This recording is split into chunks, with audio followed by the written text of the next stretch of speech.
ഇന്ന് ലോകത്ത് രണ്ടു കൂട്ടം സഭകളുണ്ട്. പൗരോഹിത്യം ഉള്ളവരും പൗരോഹിത്യം ഇല്ലാത്തവരും. പൗരോഹിത്യമുള്ള സഭകളാണ് റോമൻ കത്തോലിക്ക സഭ.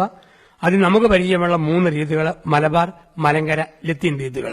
റോമൻ കത്തോലിക്ക സഭ ഇപ്പം മാർപ്പാപ്പായ അംഗീകരിക്കുന്നില്ല, റോമൻ കത്തോലിക്കരാണ്. ആരും പറഞ്ഞെങ്കില് ലാറ്റിൻ നമ്മൾ സീറോ മലബാറുകാരും മറ്റു റോമൻ കത്തോലിക്കരുമാ. അറിയത്തില്ലാത്ത വർത്താനം പറയുന്നത് കേൾക്കാം. അത് ശരിയല്ല. സീറോ മലബാറും റോമൻ കത്തോലിക്കരും ഒന്നുമില്ല. സീറോ മലബാർ ആണെങ്കിൽ RCSC, Roman Catholic, Syro Malabar Catholics. ലാറ്റിനാണോ RCLC, Roman Catholic, Latin Catholic. മലങ്കരയാണോ RCMC. മാർപ്പാപ്പായ അംഗീകരിക്കുന്ന മുഴുവൻ പേരുടെയും പേരാണ് റോമിന്റെ അധികാരത്തെ സ്വീകരിക്കുന്ന എല്ലാം റോമൻ കത്തോലിക്കർ എന്നാണ് വിളിക്കുക. അതിനകത്ത് പല പല ഡിനോമിനേഷനായിട്ട് നിൽക്കുന്നു. അതുപോലെ തന്നെ ഇപ്പം പൗരോഹിത്യ സഭകൾ, കത്തോലിക്ക സഭ. കത്തോലിക്ക സഭയ്ക്ക് 2 സഭകളേ ഉള്ളൂ, സഹോദരി സഭകൾ. ഒന്ന് യാക്കോബായ സഭ എന്ന ബാവാകക്ഷി, മണർകാട് പെരുന്നാളുമൊക്കെ നടത്തുന്നത്. 2 മെത്രാൻ കക്ഷി എന്ന ഓർത്തഡോക്സ് സഭ, പരിമല പിതാവൊക്കെയുള്ള സമൂഹം. ഈ കത്തോലിക്ക സഭയുടെ കൂട്ടത്തിൽ ഈ 2 സഭ ഒരുമിച്ച് നിൽക്കുന്നു. യാക്കോബായ സഭയുമായിട്ട് എല്ലാ വിധത്തിലും വിവാഹം, സിമിത്തേരി പങ്കുവയ്ക്കല്, കൂതാശകള് എല്ലാം ധാരണയിലായി. ഓർത്തഡോക്സ് സഭയായിട്ട് ചർച്ച നടക്കുന്നു. ഒരുപാട് കാര്യങ്ങൾ ധാരണയായി. അതിന്റെ കാര്യങ്ങൾ നടന്നുകൊണ്ടിരിക്കുന്നു.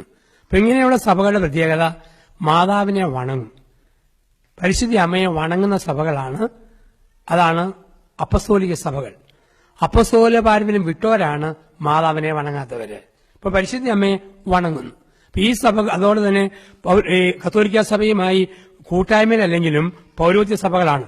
മർത്തോമാ സഭ, ആംഗ്ലിക്കൻ സഭ, CSI CNA ലൂതറൻ സഭ. പൗരോഹിത്യവും പട്ടക്കാരുമുണ്ട് ഈ സഭകൾക്കെല്ലാം. അങ്ങനെയുള്ള സഭകളിൽ ആരും ഓടിച്ചിട്ട് മാമോദിസ മുക്കുകയില്ല. നിങ്ങളൊക്കെ തെറ്റുകാരും ഞങ്ങൾ മാത്രം ശരിയും അങ്ങനെ പറയുകയില്ല. അറിവുള്ളവർ തലപ്പത്തുണ്ട്. അതുകൊണ്ട് വിഡ്ഢിത്തം പറയാൻ പറ്റത്തുമില്ല. ഞാൻ ഇവിടെ നിന്ന് എനിക്ക് തോന്നിയത് മുഴുവൻ വിളിച്ചു പറയുകയാണ്. ആരും അറിയുകയില്ല.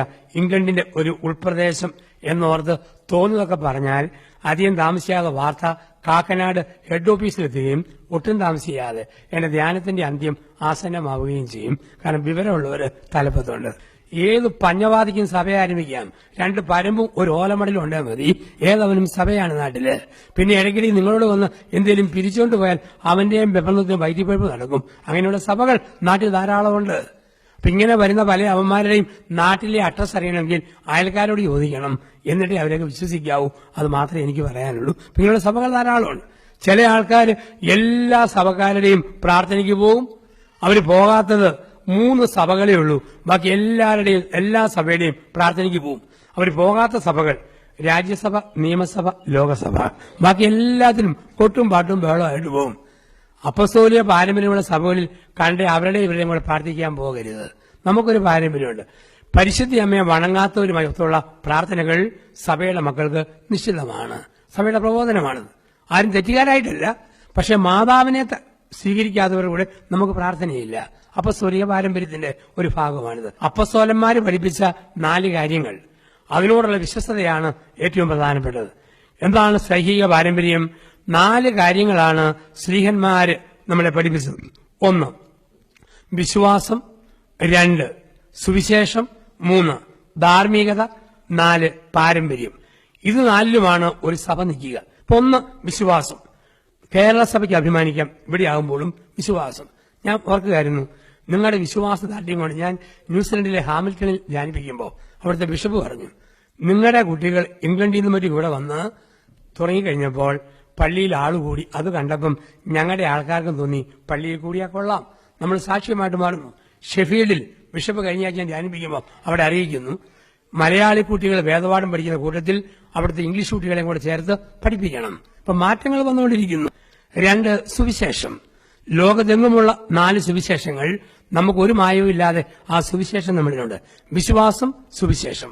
3 ധാർമ്മികത, മോറൽ പ്യൂരിറ്റി കേരള സഭയ്ക്കാണുള്ളത്.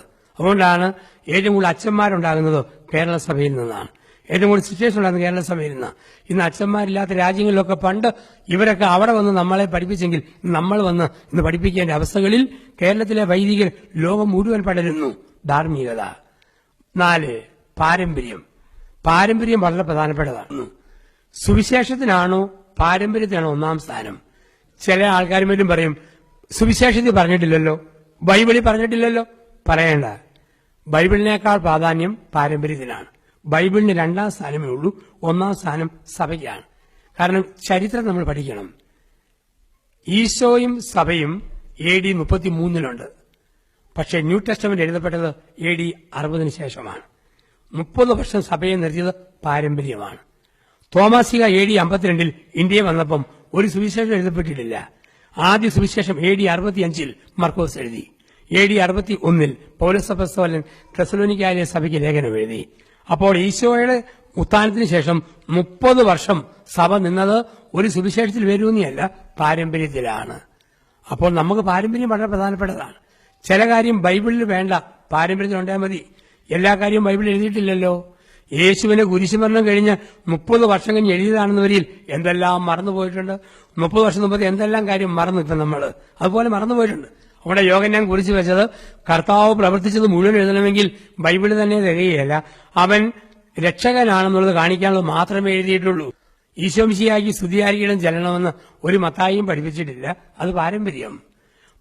മുതിർന്നവരെ കാണുമ്പോൾ എഴുന്നേറ്റ് നിൽക്കാൻ ഒരു യോഹന്നാനും പറഞ്ഞിട്ടില്ല. അത് പാരമ്പര്യം. അപ്പൊ പാരമ്പര്യം സുവിശേഷം പോലെയോ അതിനെക്കാട്ടിലോ പ്രധാനപ്പെട്ടതാണ്.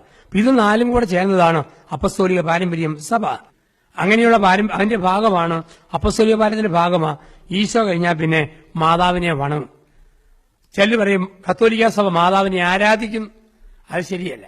ഒരിക്കലും മാതാവിനെ ആരാധിക്കുകയല്ല, മാതാവിനെ വണങ്ങത്തേ ഉള്ളൂ. ദൈവത്തിന് മാത്രം ആരാധന, പിതാവ് പുത്രൻ പരിശുദ്ധാത്മാവിന് ആരാധന, വിശുദ്ധർക്ക് വണക്കം. അതുകൊണ്ടാണ് ലുത്തിനിയ ചെല്ലുമ്പം നമ്മൾ എങ്ങനെയാ ചെല്ലുക? കർത്താവെ അനുഗ്രഹിക്കണമേ, മിശിഹായെ അനുഗ്രഹിക്കണമേ, കർത്താവെ അനുഗ്രഹിക്കണമേ, മാതാവെ അനുഗ്രഹിക്കണേ. ഒരിക്കലും പറയല മാതാവെ ഞങ്ങൾക്ക് വേണ്ടി അപേക്ഷിക്കണമേ എന്ന് പറഞ്ഞാൽ വിശുദ്ധരുടെ കൂട്ടത്തിലെ മൂത്ത ചേച്ചി നസ്രത്തിലെ മറിയമേ ഞങ്ങൾക്ക് വേണ്ടി അപേക്ഷിക്കണമേ. ഒരമ്മയും 6 വയസ്സുള്ള പെൺകുട്ടിയും കൂടെ ഭരണങ്ങാനത്തിൽ ധ്യാനിക്കാൻ വന്നു. അതിനുള്ള പെൺകുട്ടി എന്റെ മുറിയിൽ കയറി വന്നു. ഞാൻ അവൾക്ക് നാരങ്ങാ മുട്ടായി തിന്നാൻ കൊടുത്തു. അവള് നാരങ്ങാ മുട്ടായി തിന്നിട്ട് ചോദിച്ചു, ജോസഫ് അച്ഛ ഒരു സംശയം ചോദിച്ചാൽ മറുപടി പറയാവോ? ഞാൻ പറഞ്ഞു, നീ ചോദിക്കുക, ഞാൻ ശ്രമിക്കാം. ഉടനെ അവള് പറഞ്ഞു, അച്ഛാ ഈ ആകാശമോക്ഷത്തിന്റെ വാതിലൊക്കെ കഴിയുമ്പം പിന്നെ എന്നാ? ഞാൻ അപ്പസ്തോലന്മാരും രക്തസാക്ഷികളും പോവച്ച. ഞാൻ വിശ്വപിതാവും മാതാവും അല്ല അച്ഛാ. ഞാൻ പറഞ്ഞു മരിച്ചുപോയ പൂർവികർ വെറുതെ ഉരുണ്ട് കളിക്കാതെ അച്ഛാ. അച്ഛൻ അറിയത്തില്ല, ഞാൻ പറയാം. നീ പറയടി. അവൾ പറഞ്ഞു, അച്ഛാ ആകാശമോക്ഷത്തിൽ വാതിൽ കഴിഞ്ഞാൽ പിന്നെ ഉഷകാല നക്ഷത്രമല്ലെന്ന് ചോദിച്ചു. കാരണം കൊച്ചിന് ലുത്തിനിയ കാണാൻ പാടമാണ്. യേശു കഴിഞ്ഞാൽ പിന്നെ അമ്മയ്ക്ക് സഭയിൽ നമ്മൾ സ്ഥാനം കൊടുക്കുന്നു. പരിശുദ്ധ അമ്മയ്ക്ക് സ്ഥാനം കൊടുക്കാൻ കാരണമുണ്ട്. യേശു ജനിച്ചപ്പം ലൂക്കാ 2 ഈശോ കണ്ടത് മാതാവിന്റെ മുഖം. യേശു മരിച്ചപ്പം ലൂക്കാ 23 കണ്ടതും മാതാവിന്റെ മുഖം. അപ്പസ്തോല പ്രവൃത്തി 1:14 ആദിമസഭ ഒരുമിച്ച് പ്രാർത്ഥിച്ചപ്പോൾ അവർക്ക് നായകസ്ഥാനം കൊടുത്തിരുന്നതും പരിശുദ്ധ അമ്മ. അതുകൊണ്ട് ഈശോ കഴിഞ്ഞാൽ പിന്നെ മാതാവിനെ നമ്മൾ സ്നേഹിക്കുന്നു. ഒരിക്കലും മാതാവിനെ ദൈവമാക്കിയിട്ടില്ല. ഇന്ന് മാതാവിനെ കുറിച്ച് പരിഹസിക്കുന്ന ഒരുപാട് ഗ്രൂപ്പ് ഞാൻ നേരത്തെ സൂചിപ്പിച്ചു. ഒരു കൂട്ടരുണ്ട് നാട്ടില്, വെള്ളമുണ്ട, വെള്ളച്ചട്ട, വെള്ളമുണ്ട, വെള്ളജൂബ, വെള്ളസാരി, വെള്ള ഗ്ലൗസ്. അവര് മർക്കോസ് 6:3 ഈ ഒറ്റ വാക്യവും കൊണ്ടാണ് നാളുകളായിട്ട് നടക്കുക. അവിടെ പറഞ്ഞിരിക്കുന്നു മാതാവിന് ഈശോയെ കൂടാതെ വേറെ മക്കളുണ്ട്. അതിന്റെ തെളിവ് മർക്കോസ് 6:3 യേശുവിന്റെ സഹോദരന്മാരായ യാക്കോബും ജോസയും എന്ന് പറഞ്ഞ ചുരുങ്ങിയ പക്ഷം ഈശോയെ കൂടാതെ മാതാവിന് 2 മക്കളും കൂടെ ഉണ്ട്. തെളിവ് മർക്കോസ് 6:3 യേശുവിന്റെ സഹോദരന്മാരായ യാക്കോബും ജോസയും.